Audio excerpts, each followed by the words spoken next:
प्राचीन काल के महापुरुषों और शासकों के क्रम में आज हम गुप्त साम्राज्य के कुछ शासकों की चर्चा करेंगे। गुप्त साम्राज्य मौर्य साम्राज्य के बाद दूसरा महत्वपूर्ण साम्राज्य है, जो कि इसका की स्वरूप साम्राज्य था।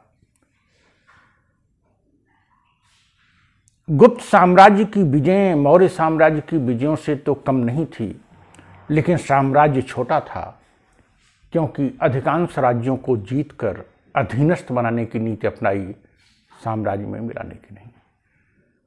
इस साम्राज्य में 5 महत्वपूर्ण शासक हैं: चंद्रगुप्त प्रथम, चंद्रगुप्त द्वितीय या विक्रमादित्य, समुद्रगुप्त, कुमारगुप्त और स्कंदगुप्त।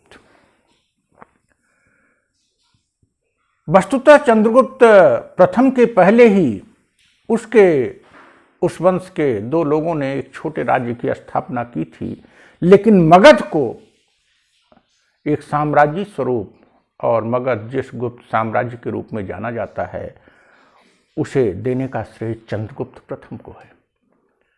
इसने लगभग 322 ईस्वी से 335 ईस्वी तक शासन करते हुए मगध को केंद्र बनाकर इसे एक साम्राज्य स्वरूप दिया। इसका पुत्र समुद्रगुप्त बहुत बड़ा विजेता था। उसे भारत का नेपोलियन कहा जाता है कि 335 से 380 ईस्वी के बीच इसने तमाम राज्यों को जीता। ये कभी पराजित नहीं हुआ। उत्तर के, दक्षिण के, पूर्व के, पश्चिम के तमाम राज्यों को इसने पर विजय प्राप्त की और एक सशक्त साम्राज्य सिद्ध किया गुप्त साम्राज्य को। परंतु इसकी नीति ये थी कि दूरस्थ प्रदेशों को साम्राज्य में मिलाया जाए।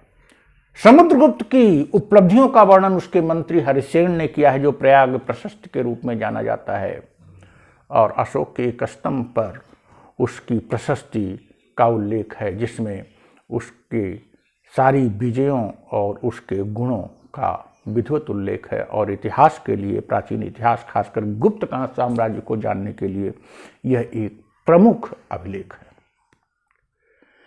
इसका पुत्र चंद्रगुप्त द्वितीय, जिसने कि विक्रमादित्य की उपाधि धारण की थी, इस काल में कला और संस्कृत की दृष्टि से गुप्त साम्राज्य चरम पर पहुंच गया। 380 से लगभग 415 ईस्वी तक शासन करते हुए विक्रमादित्य के काल में कला और संस्कृत अपने चरमोत्कर्ष पर पहुंची। कहा जाता है उसके दरबार में 9 रत्न रहते थे।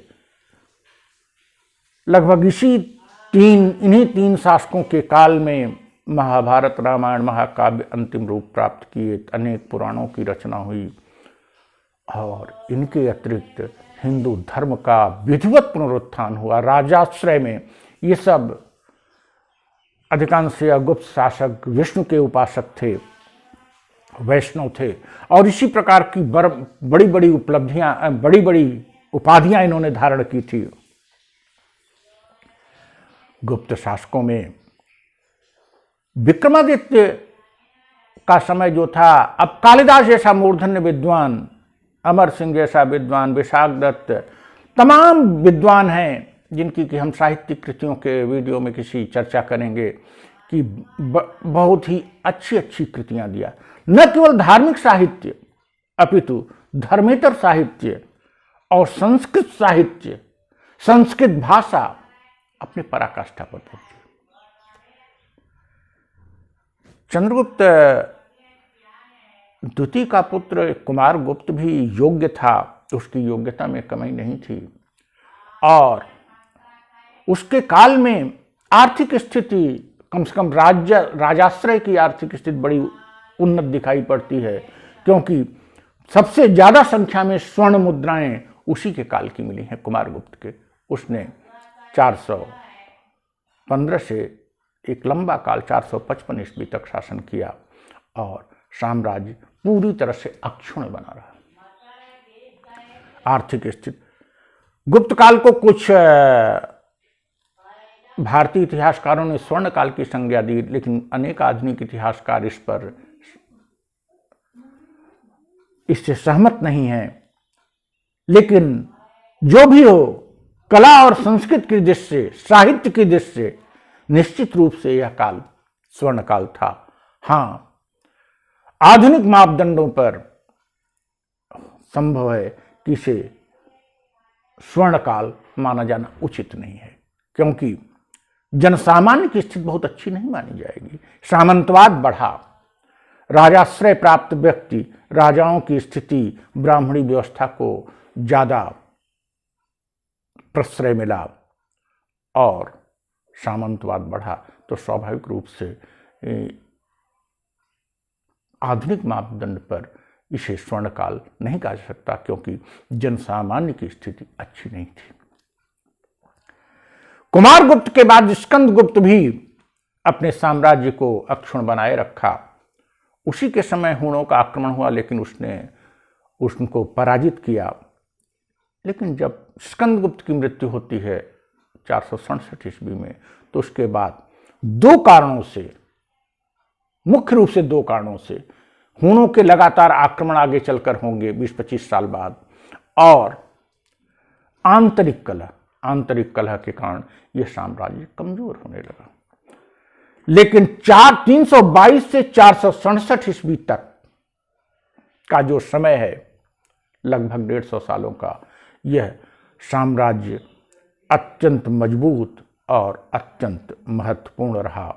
इसके बाद इस साम्राज्य का पतन होने लगा, यद्यपि इसका अस्तित्व 570 ईस्वी तक बना रहा, और बाद में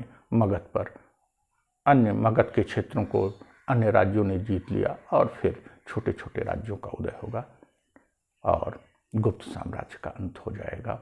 और मगध को केंद्र बनाकर जो मौर्य साम्राज्य स्थापित हुआ था, उसी के खंडहरों पर छोटे छोटे राज्य गुप्त साम्राज्य तक रहे।